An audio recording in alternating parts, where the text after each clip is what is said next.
In the bleak, unyielding walls of Kotlakpat jail, I met Asad, a man who, despite the oppressive reality of imprisonment, carried and introduced himself as a shrewd businessman, seemingly dealing only in the currency of profit. They say that jail can sometimes become an unexpected university, offering those behind bars a chance to acquire knowledge.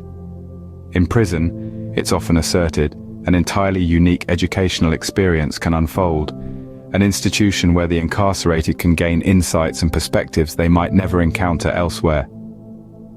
Consider, for instance, the remarkable story of Noman, a tale we explored in a previous episode. Noman, amidst the harsh realities of prison life, seized an opportunity to pursue his academic dreams.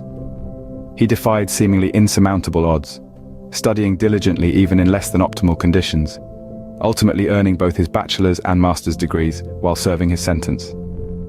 But for others, like Asad, incarceration can offer a chance to master a different kind of knowledge, an in-depth exploration of the complexities of the very system that has imprisoned them, a critical examination of its flaws and assumptions. In a surprising twist, prison becomes a place to challenge the very system designed for rehabilitation. Asad's initial incarceration stemmed from a petty shoplifting incident, a momentary lapse that led him into a world of despair. However, it was within these confines of despair that Asad discovered an inner resolve. He made a solemn vow to himself, and the indifferent prison walls bearing witness to his words. Upon his release, he pledged to lead a life of honesty, to earn his daily bread through the sweat of his brow, and to leave behind the taste of dishonesty. True to his word, after serving his sentence, Asad wholeheartedly embraced a life of relentless hard labor.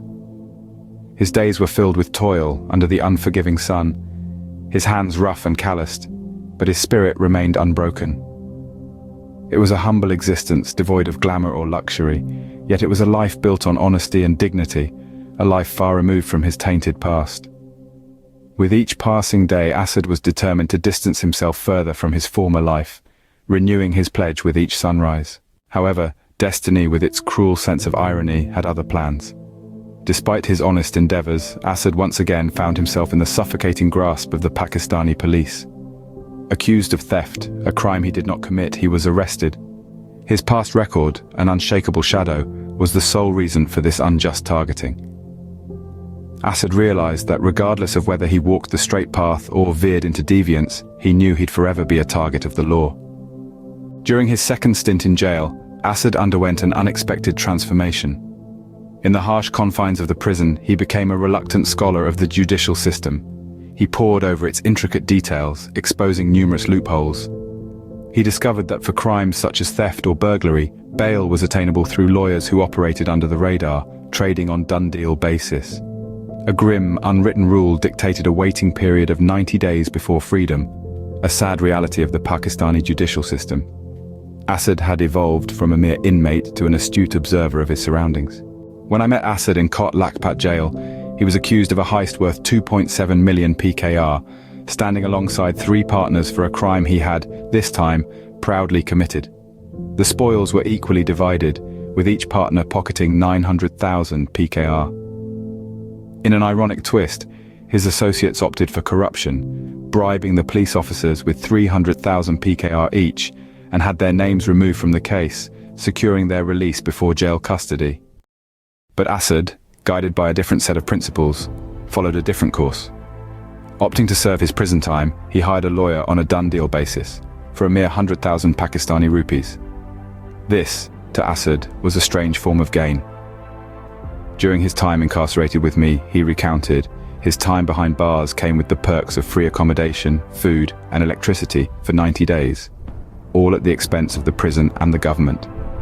This, he calculated, cost him less than what his partners had to pay for their freedom. It was a strange twist of wisdom Asad acquired within the prison walls. Asad even made a bold business proposition to me. He suggested that, with my knowledge of wealthy households, I could tip him off to a lucrative score.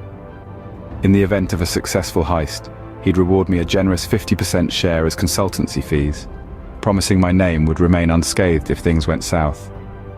In that very moment, his proposal left me unable to contain my laughter at its sheer audacity. However, as night fell and I mulled over his words, I couldn't help but consider the possibility that he might have made similar offers to others, and it dawned on me, Someone desperate or gullible might have even accepted such a proposal. It was a grim realization that within jail, vulnerable individuals could be lured into a life of crime through tempting propositions like these. Among his partners and in a prison brimming with tales of unfulfilled dreams, Asad stood apart. He had turned his criminal exploits into a tangible asset, a Suzuki Wagoner. Asad's ambition didn't stop there.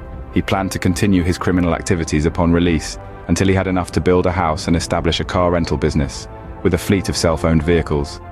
He believed he would retire from crime then. However, the allure of retirement in the world of crime often proves elusive. Asad's story is a harsh spotlight on the challenges and injustices within the Pakistani judicial and prison systems. Rather than rehabilitating inmates, these systems often perpetuate a cycle of crime. Prison can mold individuals into career criminals, teaching them not to reform, but to perfect their criminal activities. Asad's narrative leaves us with a somber realization that the pursuit of more within and beyond the prison walls rarely knows an end. This tale provides a grim testament to the sad state of the Pakistani judicial and prison system, where rehabilitation remains an elusive dream for many. The cycle of crime continues. Asad's conviction to retire from crime after achieving certain goals is a familiar tune. However, as we will explore in future videos, this is rarely the case.